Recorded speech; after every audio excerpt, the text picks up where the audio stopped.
My name is Asli McCullers. I'm a first year PhD student at the University of Maryland, College Park, and I'm also a research associate at MedStar Health in the Center for Health Equity Research. So, what inspired you to get into the mental health field? I think so. In undergrad, I went to Towson University for my undergraduate degree. I participated in a program called Diverse Minds. It was a peer education program where our mission was bridging the gap between diverse identities and mental health. So, shattering stigma, raising awareness to mental health resources, and really encouraging college students of diverse backgrounds to feel safe seeking mental health support. So, that was my first sort of leadership role in that space. And ever since then, I've really been engaged in mental health work and really wanting to advocate for the intersections of health equity and mental health. So it's been embedded in my work ever since that experience in college. Did you tell me a little bit about your own mental health journey?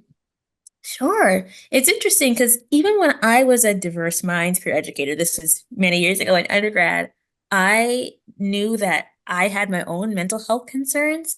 But because I was in that peer education, I was actually the lead peer educator. Because I was in that role, I always felt like maybe I shouldn't be the one seeking therapy because I'm supposed to be the one who kind of has it all together. I'm supposed to be teaching other people. So I didn't finally take that step. And it's a brave step. It's a vulnerable step to seek therapy until my master's degree. Many years later in my master's degree, I finally did my first round of group therapy. And that was such a great experience for me to finally have that space where I could share the things I was going through with providers. And it was in a group setting. So kind of bonding with other people that were going through mental health challenges. So that's a little bit more about my mental health journey is kind of finding how I can be a leader in this space, but also being vulnerable enough to seek therapy for myself. So that's pretty recent for me. That was in 2022 that I finally started going to therapy.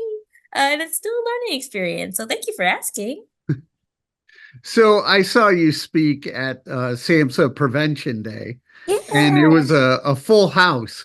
How did it feel speaking in front of all those people?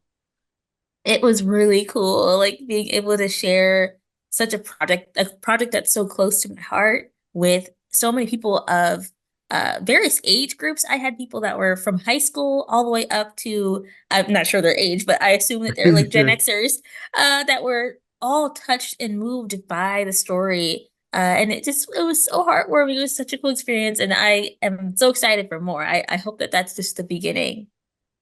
Yeah, can you tell me a little bit about your projects? Yeah. So the project that I presented at SAMHSA Prevention Day is called Heart Heal.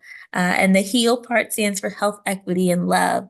And the vision of that work is to amplify the stories of young adults, particularly of marginalized backgrounds, who have experienced a romantic heartbreak in their life and how that's affected their physical health, their mental health, their health behaviors like smoking and drinking, as well as healthcare utilization post breakup, what it was like seeking care, if they seek care, what barriers they faced, and also just their story, wanting to hear, give them a platform to share their story and about what they would want to share with other young people that might be going through a breakup as well. So far, there have been 5 interviews, and that's what was presented at SAMHSA Prevention Day. And there was also a community intervention component. It was called Do You Know Your Blood Pressure? That was at University of Delaware, the de-stress event that they had, de-stress fest that they had in spring of 2023, where college students would come up to the booth and I would take their blood pressure and teach them about what it meant, how to interpret their blood pressure, and how to contextualize that with the stressful events in their life, like breakups or finals or whatever might be going on in their life. So that's to date, that was originally a part of my finishing requirements for a young adult mental health program that I did with Morehouse School of Medicine. And then I did a little bit more work with it for another fellowship with African American Tobacco Leadership Council. And then now I'm excited to just keep it moving on my own and collaborating with people like yourself, with SAMHSA, with other organizations that have reached out to keep getting this mission out, doing more interviews. 5 interviews, of course, is very few. So I want to do more interviews. I want Heart Heal to be more than just a project. I want it to be an initiative and a movement that can provide young people a safe space to know that their breakups are sometimes not just a breakup, and it's okay to kind of feel those feelings and to have that support from people that might also understand what they're going through. Yeah, that's big, just having that emotional support saying, I've been through it and it's okay. Yeah, absolutely. So I live with bipolar disorder too, and I was diagnosed when I was 37. So plenty of years of not knowing Mm. what I had and so much stigma. But do you see young people being more open to talk about mental health? I do. I do see that. I see that shift happening even since I was in high school, which was not maybe not as long ago. I've seen such a it's a it's an amazing shift in the conversations that young people have on mental health. I think that people feel like there's so much open, safe space to convene around the things that they're going through, whether it be through social media, whether it be through trusted adults in their life, trusted peers in their life. I think that those conversations are much more common. They're much safer to be had. I think people aren't facing ridicule for being out about their mental health. And I think that that's amazing. I feel proud to be in this generation. I feel proud to be a young person right now because of how safe these conversations are on mental health. Uh, I when I was doing my research, I saw that you've been, honored for awards and all that. I saw Aw. 30 under 30. How does Yeah. that feel? Oh my goodness, it's cool. I can't even, sometimes I can't even find the words for that because it's like, whoa, really? Me? You said that? I'm like, did I? And I'm like, I did. And it's like, whoa, that is so cool. So I'm honored to be recognized at a young age.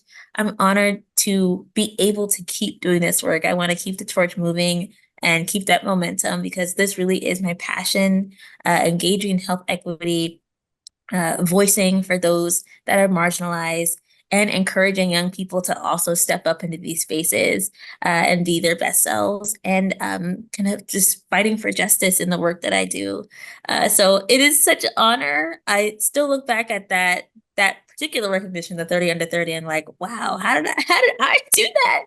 And it makes me want to, I say like, you know, if I could do it, then I want to encourage others to just go for it.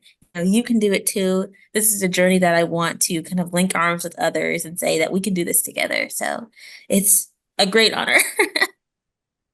Yeah, how does it feel when you do hear feedback from your projects? Yeah, it's also super heartwarming. I actually just had a poster presentation on some work that I'm doing for my graduate assistantship at University of Maryland. And there were some really amazing warm comments that I received on that poster presentation. And just looking at them, I'm like, again, I just really want to keep this going. I want this to just be the beginning. It's just so warming that people are they feel empowered by the work that I do. They feel energized by the work that I do, and it makes me feel empowered and energized. So it's a privilege, it's an honor, and it's a great feeling. What do you do to help your own mental health? What do I do to help my own mental health? It's so interesting. I spoke on a panel not long yesterday night, about a similar topic.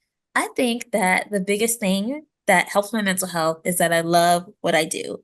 I think that is the single most the most important sort of facilitator to positive mental health for me is that I really rarely feel like I'm working. And of course, like if I'm doing homework, I might not be the happiest mood if I'm doing homework and I'm annoyed by the homework. But with my meetings, my work, the things, the deliverables that I have to do, the projects that I'm tasked with, they are often things that are labor of joy. And I think that that is what is a mood enhancer for me, is that I'm excited about my work. I love my work. The things that I do really are my interests. Heart Heal, for example, I mean, that is something I'm passionate about to my heart. And it's something that came from my own heart and my own experiences. So that being a part of what I do for a living, well, I guess I wasn't paid for that project, but being a part of building my career, I should say, it's the most mental health promoting thing, that the work that I do is the thing that I love. So I think that helps. Do what you love and you never feel like you're working.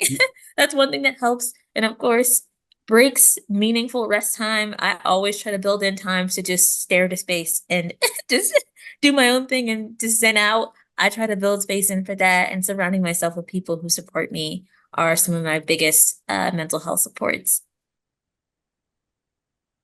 Uh, where do you want to see your mission in the next 3 to 5 years?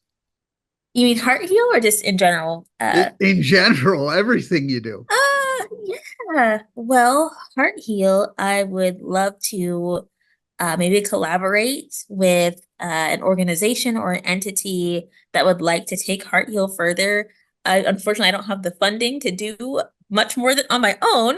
So I would love, love, love to collaborate with someone or any leaders in the field that are interested in Heart Heal and kind of take it and make it something much bigger. I was a finalist in the ETR and SAMHSA Universal Innovation Prevention, hope I'm saying that right, challenge last November, October.